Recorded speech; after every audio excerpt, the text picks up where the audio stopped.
Tere hommikust! Täna on siis meil selline plaan, et läheks rattaga kontorisse. Ergo biokontor asub meil Tammsaare ärikeskuses. Hetkel olen ma laagris. Sinna on päris mõni kilomeeter minna.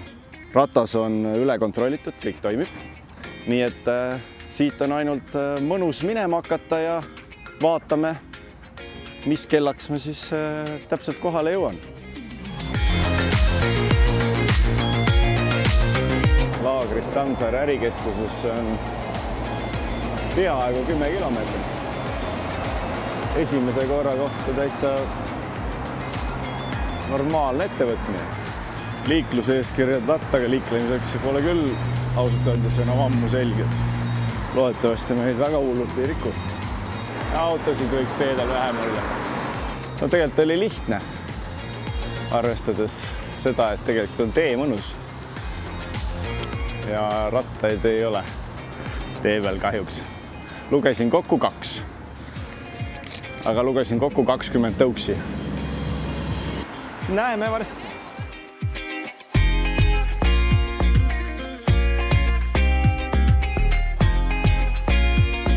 Tere, Jaanus! No tere! Kuule, tore näha. Jõudsid lõpuks järgi mulle või? Kuule, tegelikult oli päris suur pingutus ja näed, päris palju jäin hiljaks. No ma hakkasin telefonist juba vaatama, et kas ma õige koha peal olen tead jõudnud või ei ole. Kuule, aga mul on kohutavalt hea meel, et sa leidsid aega. Sellepärast, et me siin Ergos mõtlesime, et teeks Eestimaa rattarikkaks ja alustame juhtidest. Üks kindel eesmärk mul oli sinuga kohtumisel küsida, et kuidas sa näed, et kas selline hommikul tööle minemine rattaga, see on niisugune ühtepidi äge mõte, on ju. Aga jube palju me ei jõua sealt mõttest edasi. Ütlen ausalt, et see on väga okei mõte, aga eks ta kehtib seesama, mis sa ütlesid, et mõte on, aga millal ma esimese sammu ära teen. Ja see esimene samm on ka selles vaates kõige raskem. Et esiteks on see, et kui ma lähen küll aga tööle, et loomulikult, mis ma siis kaasa pean võtma, mis mul töö juures olemas on, kas ma pean oma arvutiga minema, kus ma selle panen. Teine loomulikult on see, et vaatad ilmajaama üle, et mis ma siis selga panen, aga öeldakse, et ega ei ole ju kehva ilma, on valed riided ja nõrk iseloom. Ja kolmandaks muidugi, mis on oluline, võib-olla, mida ma ka enda kogemusest ütlen, kui esimene kord minna näiteks rattaga tööle, eriti linnas, kus on tihe asustus, siis et hea oleks, kui ma võib-olla teaksin, kuidas sinna jõuda. Alati on olemas ju, võime vaadata tiheda liiklusega tänavaid, aga üldjuhul on ka paralleelsed tänavad olemas. Et kui need valikud ära teha ja enesekindlalt see otsus ära teha, siis ma arvan, et on kõik võimalik ja see on tegelikult mõnus, sest pärast on hea olla. Sa riietust korra mainisid, et mismoodi sa selle siis ära planeerid? Mina olen täitsa täna, pean tunnistama lambist, panin need riided selga, mul on töö juures ülikond.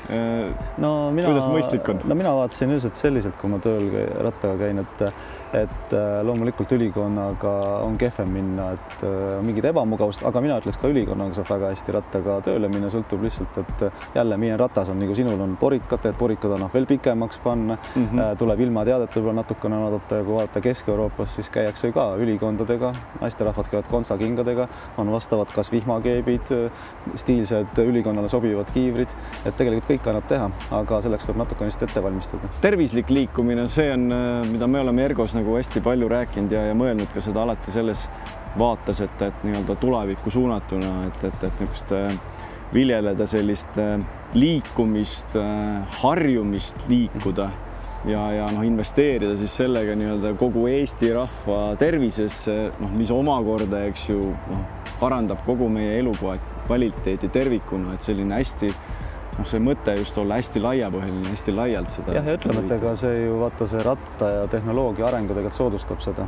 et lisaks ütleme sees, kus saab 2 rattaga peab kondijõudu kasutama, on ju täna olemas, ütleme, tõukerattad võib-olla on väiksema osakaaluga, aga hästi kõvasti tuleb peale see, kus on 2 rattal selge väikene elektriabimootor külge pandud ehk elektrijalgratas ja nende trend on ju ainult kasvav praegu.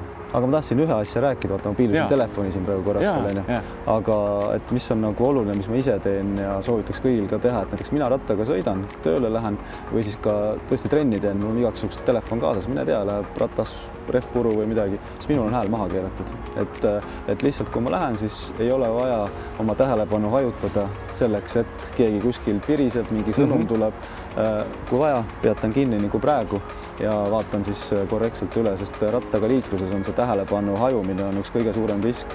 Super, kuule, suured tänud, liigume edasi ja vaatame, kuidas mäng läheb, et siis saab nagu mõne kuu pärast küsida, kuidas sul läinud on, onju. Just, täpselt. Aga ega siit sa saad ka niimoodi, lähed sealt jalgteed pidi ja siis sa saad sinna minna.